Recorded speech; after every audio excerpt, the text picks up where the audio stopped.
see. Let me turn this a little bit. Okay. Hi, I'm Jennifer Boyd, and I'm meeting today with one of my business ed teachers at North High School, Jeff Dietz, and this is for the iEvaluate course. We are having our post-conference meeting after the observation that we did on Tuesday. All right. And the goal of this post-observation conference, kind of like we talked about, is that you really take some time and talk through what happened, and you reflect on your teaching, and we kind of identify areas that we're really strong in and areas that we can continue to grow in. Okay? All right. So first of all, do you want to go ahead and give me a little bit of background about the class that I observed, what ages we saw, what kind of learning abilities were in there, just kind of a makeup of the kids? It's a pretty wide range, 9 through 12, and so as far as ability, there are special ed, learning disability kids, all the way through high achieving, honor students. They've all passed Computer Apps 1, so it's the second course in the string. So every single one of them has passed. Their passing grades were everything from an A to a D, but they've all at least passed what we've done. And so they all had some, with the specific lesson we talked about, they all had it, not necessarily with the material that we were dealing with, but it was in Microsoft Excel, and they've all had significant Microsoft Excel experience through Computer Apps 1. Okay. What was the lesson objective for the day?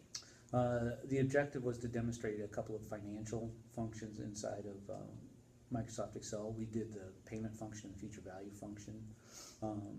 But even beyond that, it's to get them used to kind of the framework of some of these more complicated functions in Excel. These two work because kids love talking about money. And there's importance and value to those specific things. But as we move forward, just kind of the logic structure that we constructed with going through those helps them as we're moving forward in some of the more complicated functions in Excel.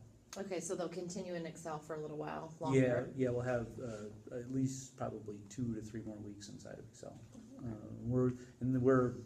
We just moved into it maybe within the last couple of days. Okay. How do you feel the lesson went overall? I felt it was marginally successful. Most of the kids were able to complete the work okay. There were some things that happened as I was going that I kind of got into and couldn't figure out how to get out of. But overall, it went okay. I felt like, just looking back at what I did, felt like probably the instruction went on a little bit too long before I gave them some hands-on stuff to work with. And part of that is that I get excited about these particular things, and so these are things that are in my wheelhouse, and so they tend to get a little bit extra instruction when we're going through those, as opposed to something else where I'm just demonstrating a skill and I don't have any kind of personal connection to the material. Mm-hmm. So you said this. So this is something you're excited about. How did you feel the students felt about it? Were they engaged during your instruction? Again, I can say that there was probably a pretty wide range of engagement. There were some kids that I felt like were right along with me, and there were plenty of other kids that I felt like were just waiting for me to stop talking so they could get to do something. What kind of behaviors did you observe about this motivation during your instruction and your independent practice? So you said some of them looked like they were into it, some of them didn't. What did you see them doing? Well, from the front of the room, we tend to evaluate engagement with eye contact, with nodding at things I say, answering questions, laughing at my stupid jokes, all of that stuff. And there was some of that there. As far as kids that aren't engaged, you see heads down, you see wandering eyes, and that's pretty much what I look for when I'm going through that stuff. Okay. Which pieces of the lesson do you think encouraged the most participation? Well, the lesson's all about money. And so when you're talking to a kid who's somewhere between 14 and 17 years old, that's what they like to talk about. And so I thought that they probably liked the part about the money way more than they liked the part about Excel. Yeah.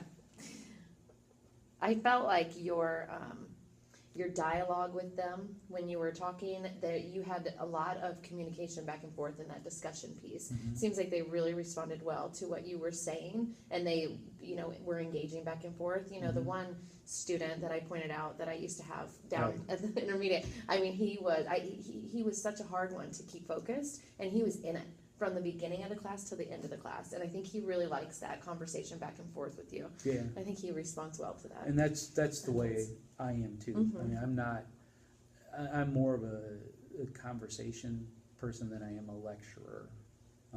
I'll give lectures. I love to have other people listen to the things that I have to say. But in general, I do a much better job when it's conversational, Mhm. rather than just me shouting things at them. Right, that makes sense. What kinds of things do you think you could have done to increase student engagement? I have in your global scan here, I have, I occasionally, from where I was sitting, I couldn't see everybody, but I could definitely see a couple students, and I noted how many had their heads down at Mhm. different times during the lesson, or how many, appeared to be engaged. I was just counting students Mhm. here and there. And there was the one student who I think slept the whole time until the independent practice. Mhm. The one in the back corner she was in your previous class too. The one, Yeah. that was right in front of me. Yeah. But there were a couple others that were kind of heads up and heads down. Mhm. But what kind, you said you noticed that they're starting to lose you a little bit while you're Mhm. talking. What kinds of things do you think you could have done to increase that student engagement? Well, I think the conversation is a big part of it, and what's important for me, because I do tend to kind of lose track sometimes, of making sure that I'm having conversation with the right people. And I think that that's a big part of it. It's easy to talk to the kids that want to answer the questions. I need to be more aware of the kids that are not necessarily answering the questions. And I try to do that, but sometimes I lose track of that also. A lot of times what I'll do for my own kind of personal thing is I'll use the kind of proximity to the student. I try not to point them out, because that doesn't work out well for anybody. But I'll use the proximity to the student. It's a little bit tougher in the room with the way that room is set up, and there's not a lot of flexibility to set it up differently, simply because with all the computers and the way they have to be plugged in and the way they have to go, we don't have a lot of flexibility there. But I could have done a better job with that particular student. I could have done a better job of I had a path to her, and I could have done a better job, but looking back on it, that's something that I noticed that maybe I should have been with her a little bit. But so there were a couple times when I did try to get her involved. She was dead to the world. So, But she wasn't like that in your class before. No, was and she? she's a pretty good, conscientious student. The class Right. before She seemed to have a different personality in Yeah. this class than the other the class. class before is a programming class, and which is way more advanced than anything that we're doing. And she's one of my best programmers. So if I had to guess what the issue is that this just isn't particularly stimulating to her. Even yesterday in class, while we were doing Excel, she was finishing the programming stuff, because that's I think what she likes. So Yeah. what I need to do probably with her is find something that's going to stimulate her a little bit more. And we've got some of that stuff coming up, but I need to do a better job of incorporating it into my to what I do every day, especially when I do get someone like that that's so clearly interested in the apparatus, but not necessarily interested in exactly what we're working on. Right. Well, I did notice once it went to independent work time, she was in it. I mean, she got up and started doing it. Right. She had a couple of questions, but she was able to figure out most of it without assistance. So I would agree with you on that she's probably just kind of bored in there. Yeah. Now you said the conversation, you focus on certain students. Have you thought of any ways that you could incorporate student reflection? I mean, where they're able to do some of that conversational piece on their own without necessarily just being the one student that you ask a question to? I mean, do you think there's any ways you could incorporate student reflection into your lesson?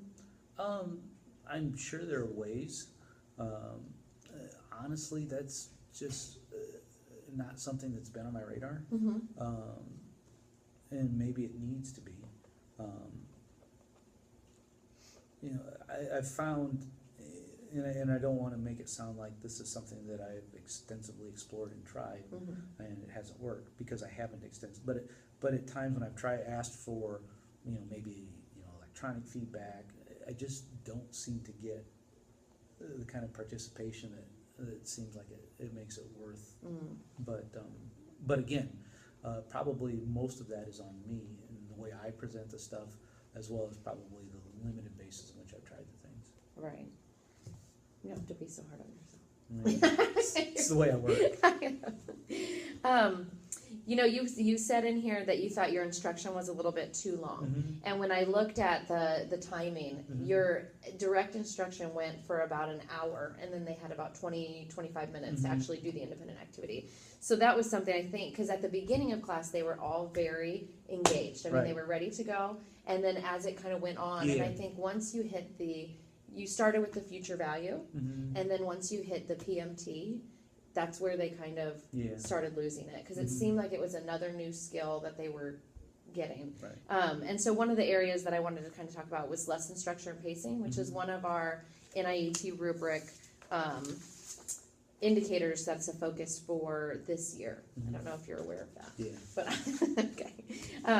So one of the questions, the beginning of the class procedures for students, do you have beginning of the class procedures, and what are they for when students enter? Well, I mean, not really. It's not a particularly extensive process. Mhm. Being in class, they come in while they're getting onto their computers, getting their computers logged in, things like that. I take attendance, and then we go.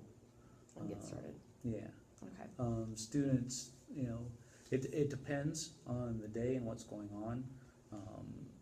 As far as if we need to, for example, if I need to completely take over their computers, or, Mhm. I mean, there are days when video games are way more attractive than other days, and so on those days I'll, you know, take over the computers, and Mhm. that really is determined by the students and Mhm. what's going on there. Have you ever used a bell ringer or some, getting started activity to get them in there and get them thinking about the lesson? I haven't, Mhm. really, and I don't know why, but no, I haven't. So I guess that's all I have to say about that. Okay. So I think, let's see, some of these questions that I was gonna ask, I think that you've already addressed. Your major concerns about the lesson flow, you said your instruction seemed a little bit too long. Yeah. Did you feel like they had enough time? Let me rephrase that question. How do you feel the time was it enough time available for them to finish their independent work? Do you feel like it was well balanced? Oh, well, no. I mean, they had enough time to finish the work, Mhm.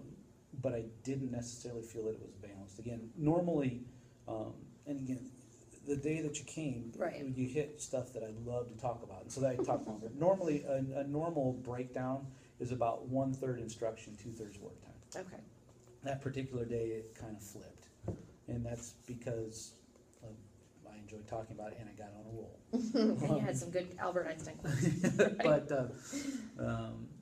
so, I would say that probably the class that you were in isn't necessarily, normal as far as how it goes. And usually, 1/3 to 2/3 seems to work, Mhm.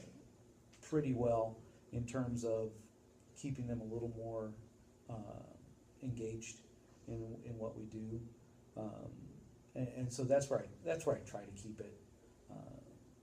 And a lot of it is, we can't really give homework due to, software and equipment. Mhm. And so I've gotta give them the time in class Right. to finish the work. As far as the stuff that we did on Tuesday, they should have had plenty of time, to finish what we're doing. And I had to leave a little bit early. Did a lot of them get it finished? Most And- of them got Okay. things finished. There were a few, and the few that didn't get finished were I could have pointed them out to you before we started class. The ones that Right, weren't it's gonna their get MO. finished. But most of them finished what we had to do, Okay. and moved on from there. And did they submit it to you then? Mhm. And have you had a chance to look at their assignments? Yes. And how did they do on their, in terms of mastering the skill? The skill itself, was fine. There's the few that obviously had issues, we rarely get everybody perfect. The errors, or not errors, but the inconsistencies that I see come more with in terms of general formatting and getting things set up correctly. The calculations, which is what we were really going for at that point, the calculations were fine.